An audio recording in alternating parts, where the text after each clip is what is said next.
Assalomu alaykum aziz yurtdoshlar, kanalim kuzatuvchilari. Bugun 4-may 2025-yil Rossiyadan keltirilgan Aziya navli quluplarimiz pishdi mana. Bu ko'chatimizni qishki kuni Rossiyada ishlab yurgan bir akaga iltimos qilib jo'natib yubordi. O'tgan yil olib kelib ekdik. Shu yil mana ko'paytirdik. Mana endi mevasini ko'rib turibsiz. Ko'chatni berib akamizga o'z minnatdorchiligimizni bildirib qo'yamiz. Mana kattaligi. Bitta. Shunaqa uzun bo'ladi.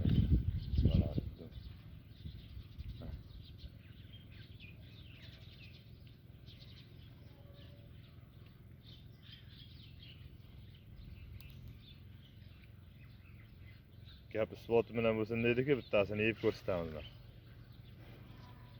Mazasini ham bitta ko'rishimiz kerak. Hali endi mazasini ko'rgani endi pishdi. Bundan ham eksa maqsadga muvofiq bo'lar ekan, bu endi pishdi. Ya'ni u qulupnay boshqa qulupnaylarimiz yarimiga kelgan vaqtda bu pishdi. Hamma qulupnay tugagandan keyin ham bu pishib turadi. Bismillahirrohmanirrohim.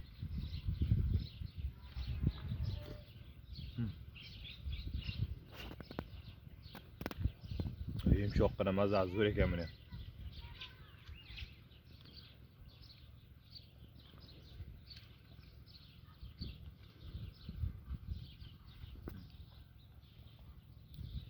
Ba'zi o'z ekib mehnat qilib natijaga erishish palagidan o'zib yegan boshqachada.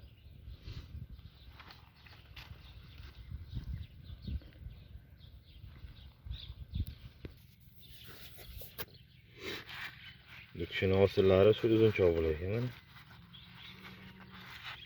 Endi pishib kelyapti.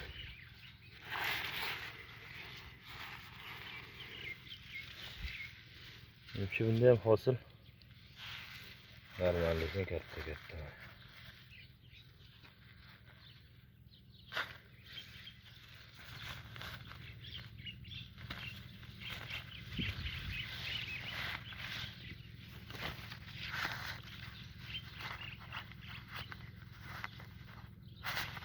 Tasini oftob bo'pti.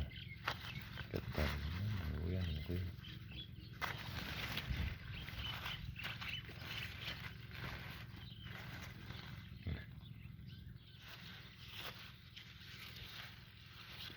Bundan ham eksa bo'lagan.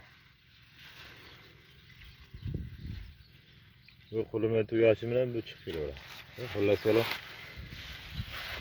Bitta bahordan do'gachadan boshlasa, apreldan boshlasa, mayda oxirigacha yeydi. Ham endi. Nima bo'lib ketayotgan-da? Mana hozircha. Mana bu endi kelyapti.